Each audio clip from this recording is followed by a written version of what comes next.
Hello, everyone. I hope you're having a lovely morning. I wish I could be there with you, but I am celebrating my birthday actually at our home in lovely Prince Edward County. So couldn't get away, and so good that I can join you in some way.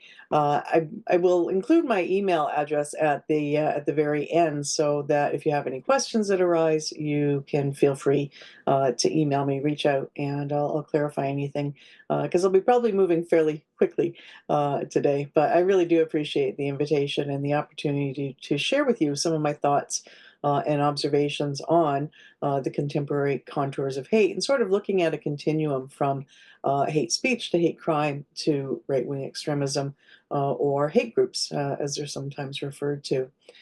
And I'm a sociologist by training, so I always like to contextualize these conversations with some idea of what's the environment that is allowing these dramatic increases that we've been seeing over the past decade or so, not just in Canada, but globally as well.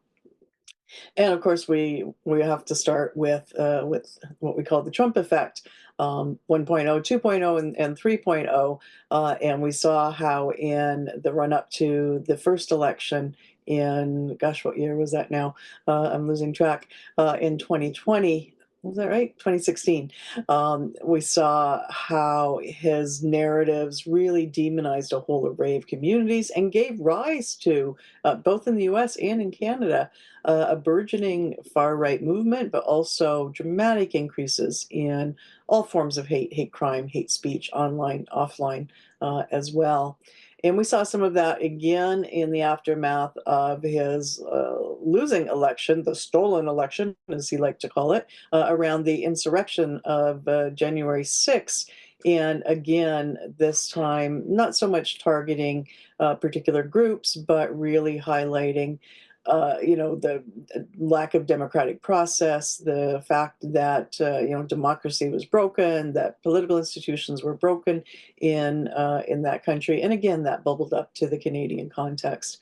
And of course, now we're in the midst of Trump 3.0, and we've seen just in what less than a month the damage that's being done in terms of civil rights, in terms of even political rights, in terms of safety and security for a whole array of communities, including immigrant communities, trans communities, queer communities as a whole. So, really damaging impact there that again has influenced our own narratives here, political narratives as well as popular narratives that we'll talk about in just a moment. So, as I said, the U.S. insurrection obviously was sort of another more fuel added to the flame of anti-state activism, anti-authority activism, as well as far right narratives in general. And that was sort of coincident with COVID. It was more sort of at the end of COVID and the lockdowns and the public health restrictions, which gave rise to again, dramatic upswing in targeted violence towards Asian communities and towards Jewish communities as well, both of whom, for different reasons, were held to be responsible for the virus. It was some sort of plot orchestrated by one or the other, or in some cases, both of those communities. And so we saw that. We also saw, of course, the anti state activism that really coalesced in the convoys and how conspiracy theories often were the entry point into far right activity. So people adopted some of these conspiracy theories about, a tyrannical government, and that rolled over into anti-immigrant sentiment or reactions against multiculturalism and globalism. What they see as sort of the flaws of contemporary society and contemporary politics as well.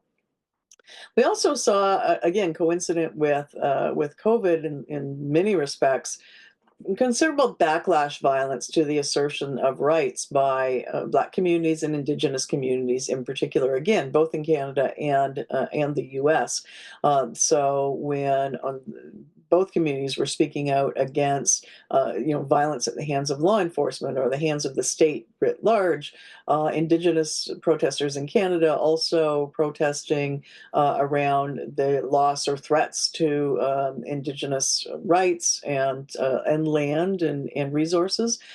So when these communities spoke up, when they protested, they were often subject to very negative reaction narratives and language, but also in the forms of violence. So we saw dramatic increases in both anti-Black and anti-Indigenous violence in 1920, 21, and continuing to some extent as well. Oops, sorry, got away from me there. My mouse is too sensitive, apparently. Of course, in the last year and a half, we've seen a dramatic increase in anti-Semitic, anti-Arab, anti-Muslim violence in the Canadian context in response to the Gaza war and the conflicts there. And I think that's an indication, as is the Trump effect, really, of the ways in which sort of geopolitical events outside of our boundaries, outside of our borders, also affect relationships between communities here and can contribute to conflict, domestic conflict, in response to international conflict as well. And in recent years, the last 2 or 3 years, we've seen considerable anti-trans activism and policies across the country.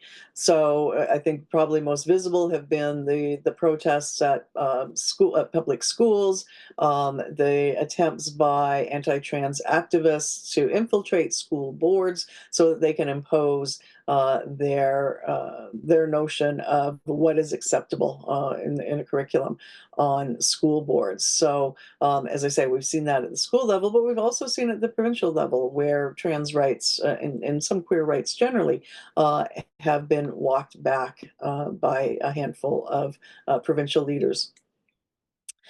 So all of this is to say that we've created an environment in which hate can flourish. We have normalized hate through often the narratives that we see coming from public figures who should be our role models, who should be sort of above the fray, if you will, and should be the defenders of democracy, the defenders of rights and the rule of law. And in fact, we've seen quite the opposite, obviously with Trump and the vilification of so many communities.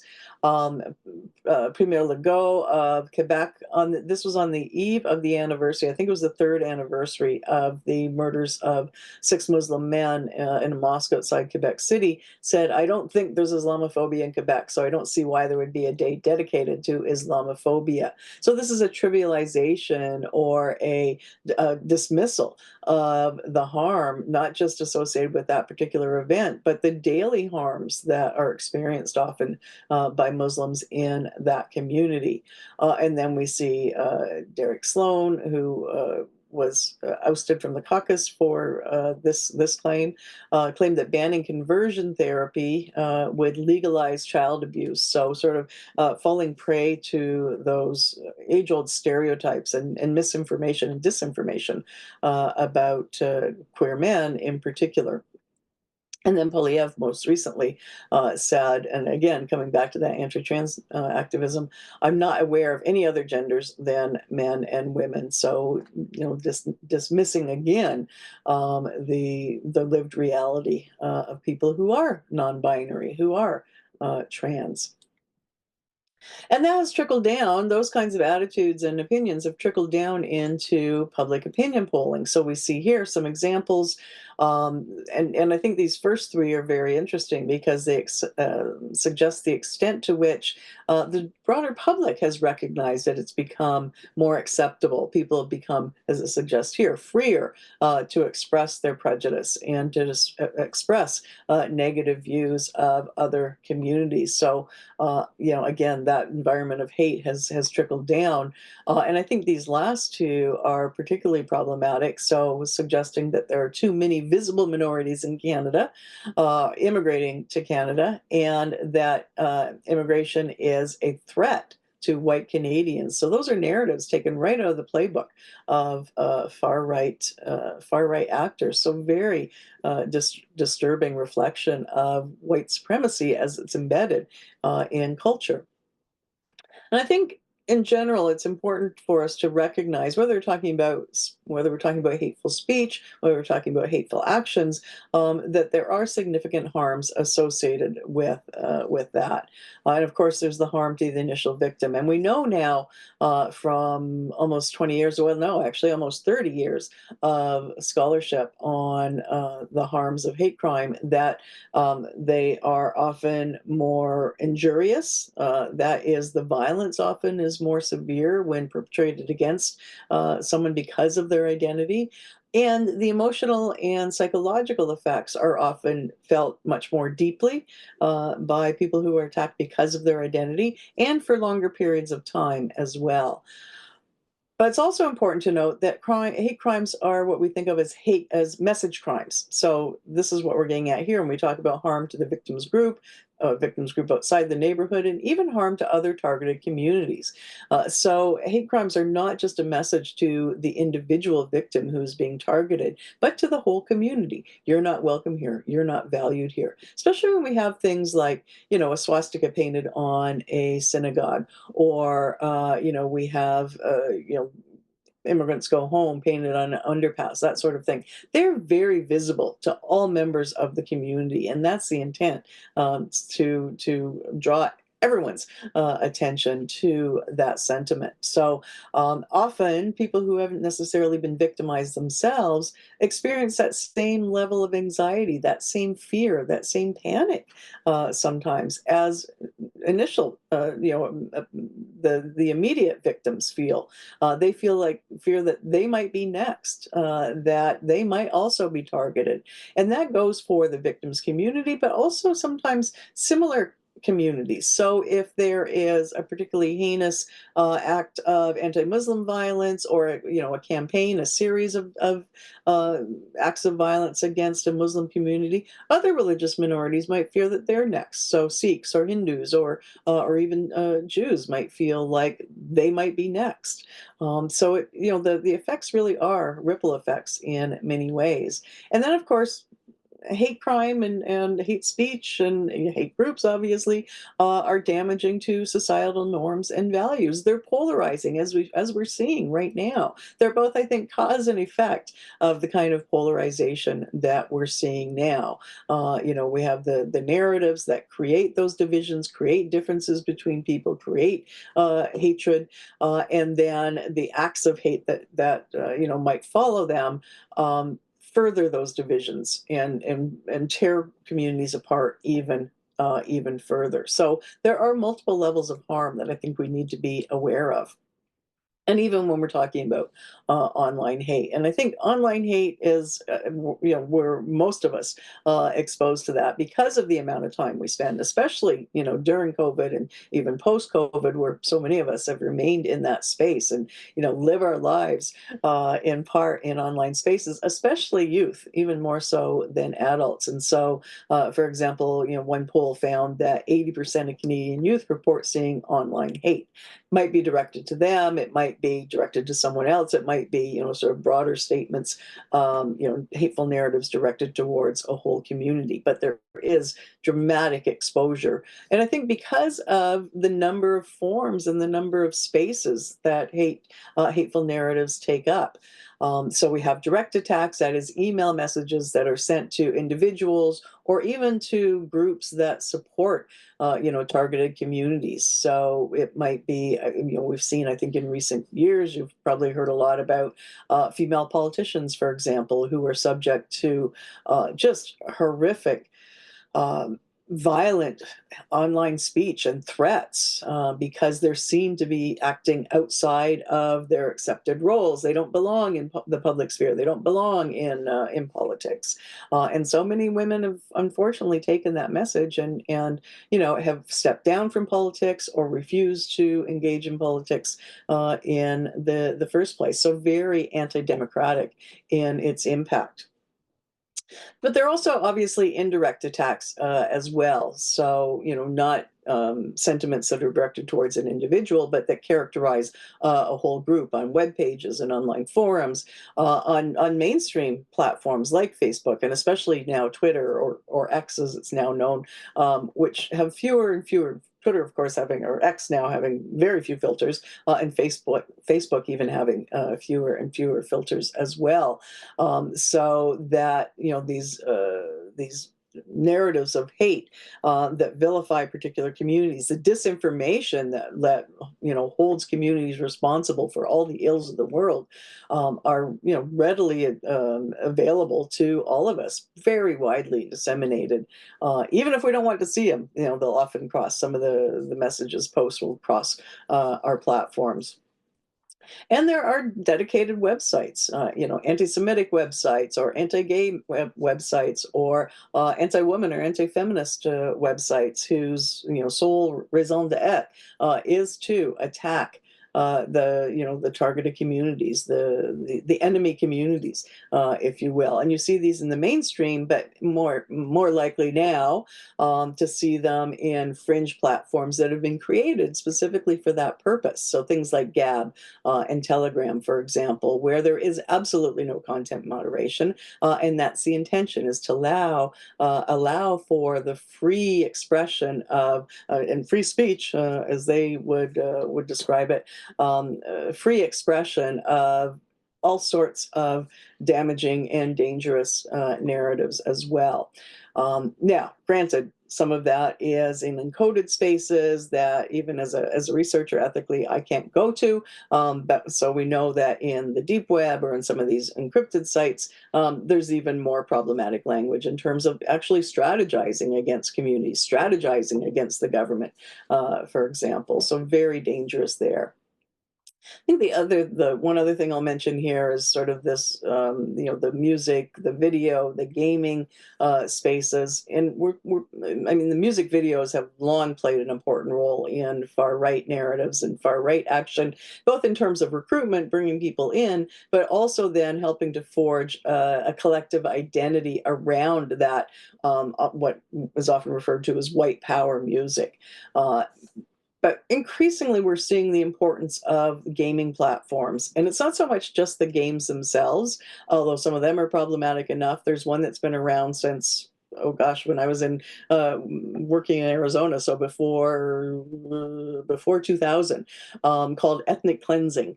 And you can imagine from the title, it is what it says on the tin, where you get more points for killing people of color, or for killing women, or sometimes even police officers. So some of the games are bad enough, but what's really problematic now, and have become important sites of recruitment, are sort of some of the ancillaries, or the supplements, like the chat rooms, where recruiters from a whole array of extremist orientations will lure people in. So they'll engage them, they'll befriend them in that online space, and bring them into deeper and deeper spaces. It's not linear, it's not fast. Sometimes it is. I mean, sometimes it can happen in a matter of a few days, a few conversations, but typically it takes weeks, sometimes months, to bring people in. But it's nonetheless a very effective means of doing that, giving people a sense of belonging, and there's someone who's listening to them. There's someone who cares about them, and then they introduce them to other websites or other games that reaffirms the negative narratives that they begin to weave for those individuals. So if we look next at hate crime, and you can see, I think, if you adopt those negative attitudes, if you adopt some of those really vilifying narratives, that there is an opportunity to escalate, if you will, into hate crime. You can see the dramatic increase that we've seen since 2016, since the Trump election, and we saw this pattern in the U.S. as well. A very similar increase there, bit of a decrease, but we're on a dramatic upward trend for the last 7 or 8 years in the Canadian context. So, we saw it was. I think we've been this is from StatsCan, and they've been publishing these reports since I think about 2009, and it's been fairly steady over time. But now we see this. I think it's a tripling almost from 2016 to 2023. And some of that has to do with, better police procedure, but there are very few police services that actually have, expertise in hate crime. So, I think that's not what accounts for this. I think it really does reflect, if we look at the data from civil society organizations like B'nai B'rith or like National Council of Canadian Muslims, we also see increases there. So this really is measuring something real that's happening in our communities. And where we're seeing those increases is in terms of race and ethnicity, and especially, during COVID, anti-Asian hate crime, but more typically increases in anti-Black and anti-Indigenous hate crime. And in terms of religion, increases in anti-Muslim and especially anti-Semitic hate crime over time. So you can see, how we've seen that dramatic increase reflected here. Also in sexual orientation, dramatic leap in 2023. Now, sort of going back, if we will, to this, I think if we'd seen this kind of increase in any other category of crime, I think we'd have been asking for, a public inquiry. What's happening here? That's not really what's happening. And in fact, I think it's interesting to note that at the same time we're seeing increases in hate crime, we're not seeing increases in non-bias motivated hate crime to that same extent. So if we look at general mischief, those motivated by hate crime, you can see the increase here, over 50% increase. And in terms of general mischief not motivated by hate crime, what's that? Probably about 5, maybe 8, 10%, something like that. Looking at common assault, hate crime increased about 50%. Hate motivated common assaults increased by over 50%. Common assault decreased a little bit. So this is not part of a broader trend. This is something very specific to hate crime. Now, a lot of that is at the lower end, as we see here, in terms of mischief. So that's vandalism and graffiti, those sorts of things. Those very public crimes that I was referring to earlier on as message crimes. And so that means I think we shouldn't dismiss them because they are something that sends a message to the whole community. It does sort of inflict fear in targeted communities because there is a fear of escalation to uttering threats to assault, which also are relatively high cumulatively if we put them together. So I think, again, very important to pay attention to what seems like small potatoes because that it can grow, it can escalate, and it affects so many people. Talk about that. So up one more step, looking at far right extremism. I know there's a lot here to unpack, and maybe I'll just talk about a couple. And again, happy to answer any questions if you want to send me an email for further clarification. So maybe we'll talk about accelerationists because I think that's one of the movements that has become so evident in the past few years. So you might have heard about groups like the Base or Atomwaffen Division, or during COVID, Diagolon, an accelerationist group. And so these are activists who believe that the current order has become, political and social order has become so corrupt and has become so badly affected by multiculturalism, by immigration, by liberals, that it is prone to, its collapse is imminent. And so their aim is to, as the name suggests, accelerate that collapse, to accelerate through often political violence, a coming civil war, as they would see it, that will be a breakdown. So the insurrection of January 6th in the US was thought by some to be the beginning of that in the American context. And there were those who were coming across the country during the convoy saying that the convoy was our January 6th. It was beginning of our civil war as well.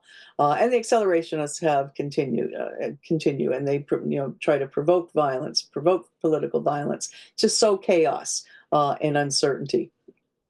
Maybe the other one I'll talk about is gender defenders, because it's kind of an umbrella term for gender-based animosity. So whether that's misogyny or anti-feminism or homophobia or transphobia, these are adherents who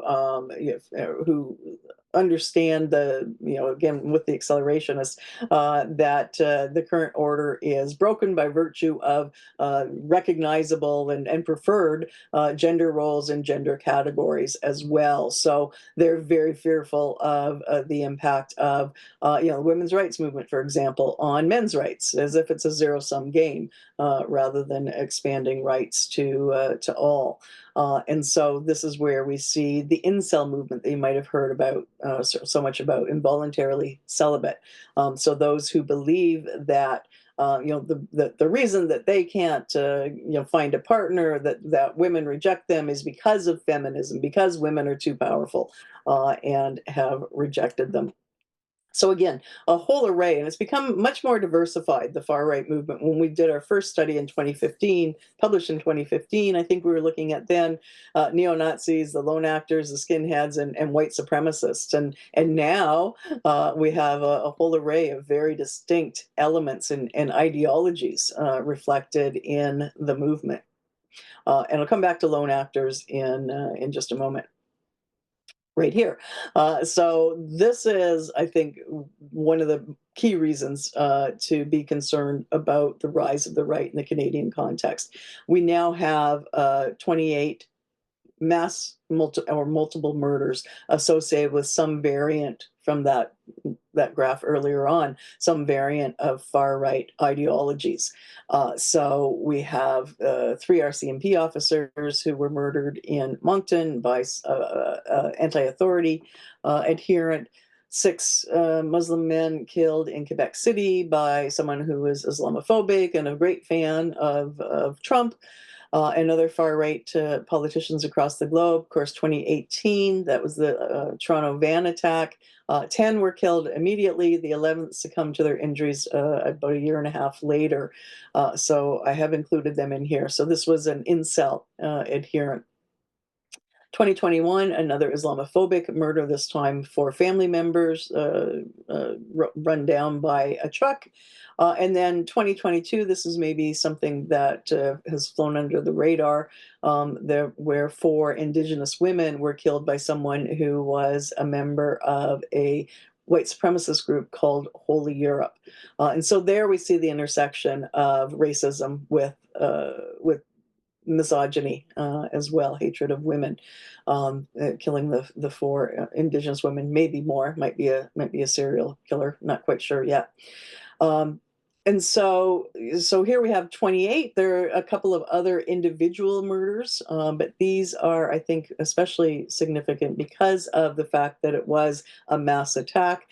And the other piece is that these 4, Moncton, Quebec City, Toronto, and London, were all those lone actors. I call them networked individuals. They acted on their own. They were not part of a conspiracy. There were not other people acting with them, but they were nonetheless very much a part of the online online community of the far right. They consumed hateful narratives online. Many of them actually produced similar narratives themselves. So they were part of that community, but acting on their own. So I think lone actors isn't quite the correct phrase. So that's why I like the idea of networked individuals. Some key trends that we're seeing with respect to the far right, obviously a growth in terms of numbers and groups. We're also seeing an atomization. That is, groups are still important, but we're seeing more and more individuals being drawn in, consuming those online narratives, those conspiracy theories, that disinformation, and weaving their own stories, their own ideologies together to make sense of what they see in the world around them, what they see in their own lives as well. So more and more of those networked individuals coming to the movement without necessarily affiliating with a particular group. We're also seeing a demographic shift, both in terms of in terms of older individuals and younger individuals. So if we look at the insurrection, if we look at Convoy, even the leaders of the Convoy who had deep roots in the far right movement, they are not just, disaffected youth, 18 to 24. These are middle-aged or older individuals being drawn into the movement. We're also seeing, and they tend to be, educated or well-employed, often self-employed, again, as we saw with the convoys. And we're also seeing at the other end of the spectrum, younger and younger, as young as 12 years old, being referred to intervention services or other kinds of programs intended to help draw them out.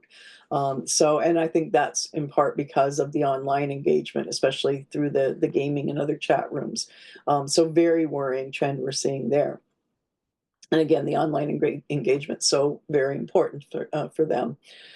We're seeing coalition building. Again, the convoy, there were at least 14 identifiable far-right groups that were very active and very visible during the convoys. We see here, this was during the sort of last round, if you will, of irregular migration across the border, where we have multiple groups coming together, Storm Alliance, Lamut, Three Percenters, which is a militia group, sort of came together to act as border patrol because they thought the border authorities weren't doing their jobs. So very intimidating meeting them at the border.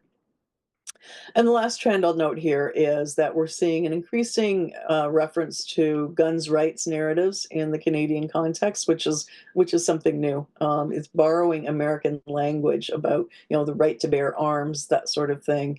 And so we see groups engaging, images of them engaging paramilitary training out in the woods, with stockpiles of guns, semi-automatic weapons, so that they are armed and ready for that invasion of immigrants or Muslims or whoever they think is the enemy. But they're also trying to get training, advanced training, by recruiting folks with military or law enforcement backgrounds, or themselves enlisting, especially in the uh, reserve elements of Canadian Armed Forces, so that they can get the training that they think they need.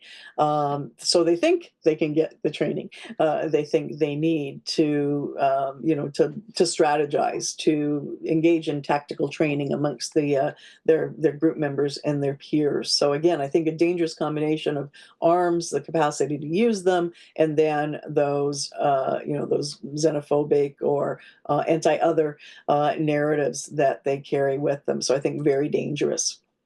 So what do we do?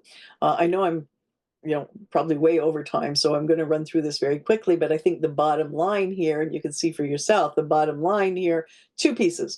One is to be aware, to increase your knowledge and understanding of these elements of hate that we're seeing, these manifestations of hate that we're seeing, where they're coming from, why they've emerged in the time that they have, and the impacts as well. So I think, enhancing awareness and knowledge and understanding is the first thing, and then being willing to act, to not be a bystander, but to be an upstander, to challenge hate where you see it, to help inform others, what, and sharing what you learn in whatever context that you might be learning it, sharing resources with people to help them educate themselves as well. So I think, again, that awareness and that willingness and capacity to act, very important in this space. And then there's the broader challenges and broader, I think, actions that we need to see. Obviously, we need authentic and concerned political leadership, and leadership in the right direction, that is willing to call out hate and act on it. I think if I hear one more time, hate has no place in our communities, I'll throw myself out a window. Clearly, it does, because it continues to persist. So it's I think maybe not enough to call it out, and then what are you going to do about it? How are you going to act on it? So we need greater leadership there. Certainly not polarizing speech. Certainly not the narratives that are reflected by the hate mongers that we've been describing here. And part of that, I think, that political leadership involves action plans around racism, discrimination, hate. We do now have, since last fall, a national action plan countering hate, which I think is really important to the extent that it will provide enhanced training for law enforcement. It'll provide enhanced supports for victims individually and collectively. But in particular, I think is the funding that's embedded there for funding to support the work of organizations that are already doing the work on the ground. So this is where these multi-sectoral partnerships come in. So government working with civil society organizations, working with schools, perhaps working with universities, working with faith communities, even to develop initiatives intended to counter hate and to help build resilience in the face of hate as well. So we're seeing that at the national level. Some provinces have action plans on racism. Ours has kind of gone by the wayside. But even the municipal level, very important for municipalities, I think. And maybe this is where you have the strongest voice, is at the local level. And how can you encourage your local government to implement the sorts of policies and practices and programs even that will help to stem the tide here. I think part of this is helping police to enforce existing legislation. The Crown's judges as well will provide training not just for law enforcement but for Crown attorneys as well as judges as well. Um, Ongoing conversations about strengthening online hate legislation. There is now an online harms bill before Parliament, which is likely to die on the table in light of a likely election. So I think that will need to be resuscitated after the next federal election. And then, of course, I've talked a lot about the harms of online hate. So I think important here that we develop strategies for countering online hate, and in particular, enhancing critical digital literacy, not just for youth, but for adults as well. Too many of us just, share or like or whatever, posts that come across our screen without really reflecting on them. What is the message there? What did that cartoon, what did that joke really mean? Let's unpack that a little bit more. And I think we could do a better job of that as a way of stemming the dissemination, if you will, of negative messaging.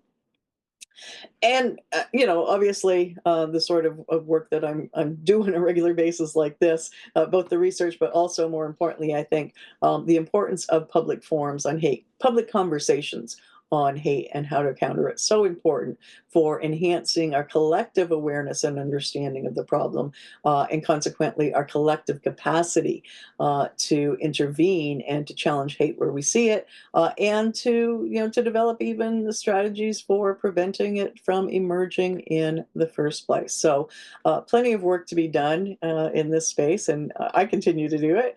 And I hope that what I've shared with you today hasn't demoralized you completely, but in fact will provide some stimulus for you to share what you've learned and to think about what you can do at the individual level to intervene. Perhaps what you can do as a community in your church to intervene against this sort of messaging and action. So I thank you. You see my contact information here and the URL for our website at the Center on Hate, Bias, and Extremism. As I say, please do reach out to with any questions you might have. Very happy to engage. And again, can't thank you enough for the invitation, and I wish you well. Thank you.